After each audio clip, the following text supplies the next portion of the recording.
Próximo tópico aí da nossa aula, propriedades físicas, propriedades dos líquidos. Bacana? Então vamos lá. A água é uma substância essencial para a manutenção da vida na Terra, perfazendo 70% ou mais da maioria dos organismos vivos. Com relação às propriedades da água, é incorreto. Eu quero a incorreta, certo, galera? A UFT gosta desse incorreto, viu? Então vamos lá.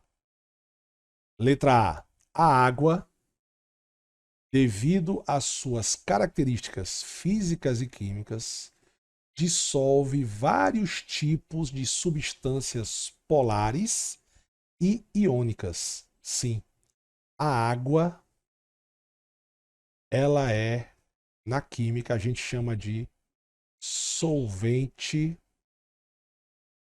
universal. Por que solvente universal, Sandrão? Porque a maioria das reações ocorre em água.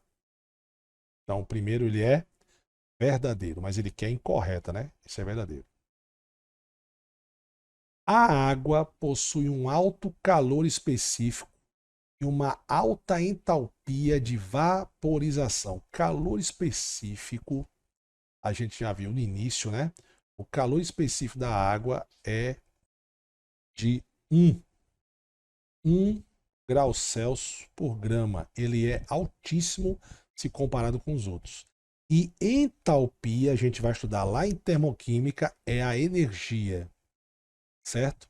A energia necessária para você passar a água do estado líquido para o estado vapor, ela é alta, certo? Então você já anota isso aí, já memoriza quando você for estudar. Bacana? Letra C. A água tem alta tensão superficial causada pela forte coesão entre suas moléculas.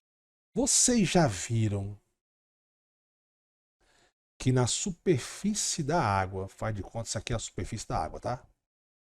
Você consegue um mosquito pousar? Pronto, agora desenhei um mosquito. Não é isso aí? Você consegue também, com muito delicado, você colocar um palito ou uma lâmina. Já viram isso já? Sabe por que isso acontece?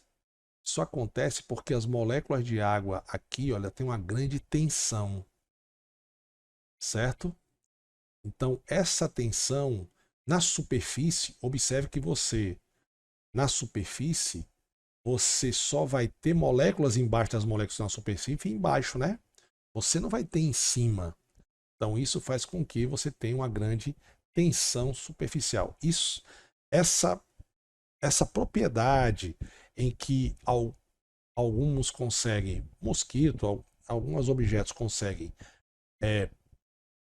ficar em cima da água é devido à sua tensão superficial. Então essa aqui também é verdadeira e é causada por causa da coesão entre suas moléculas.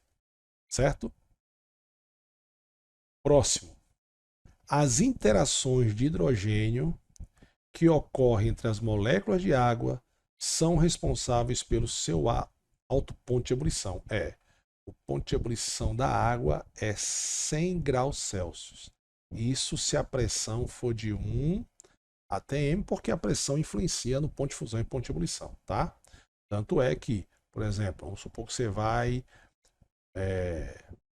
tem um copo com água aqui. Então, o ponto de ebulição da água, lá em cima no Monte Everest ou numa cidade mais alta, ela é menor que 100 graus Celsius.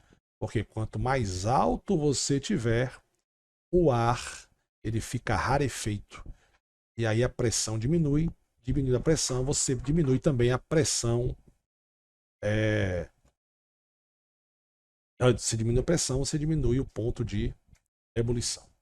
Bacana? Próximo. A água pura, sem íons, é um excelente condutor de corrente elétrica Isso se deve ao processo de autoionização da água.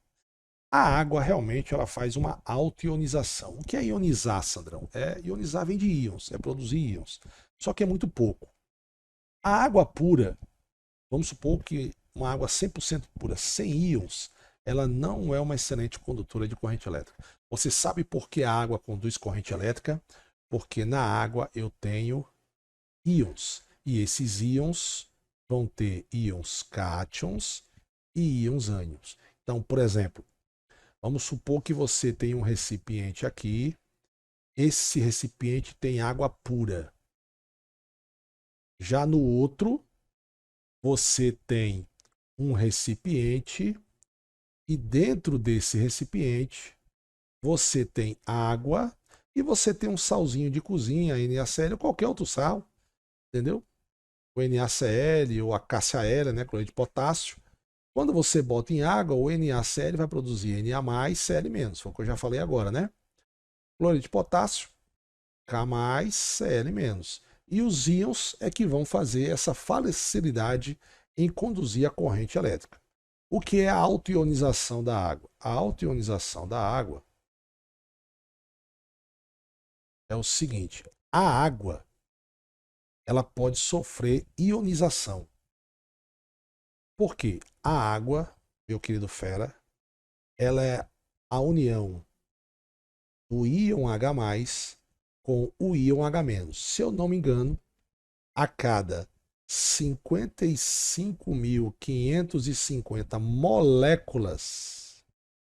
Essa molécula ficou feio, não foi? Moléculas de água. Moléculas de H2O. Apenas uma sofre ionização, ou seja, produz um íon H+ e um íon OH-. A gente chama isso aqui de autoionização, que a gente vai ver mais lá em pH e pOH, equilíbrio químico. Lembra disso na escolinha? Então a questão aqui, ó, questão falsa, é a 3, por quê? Porque a água pura não é um excelente condutor de corrente elétrica.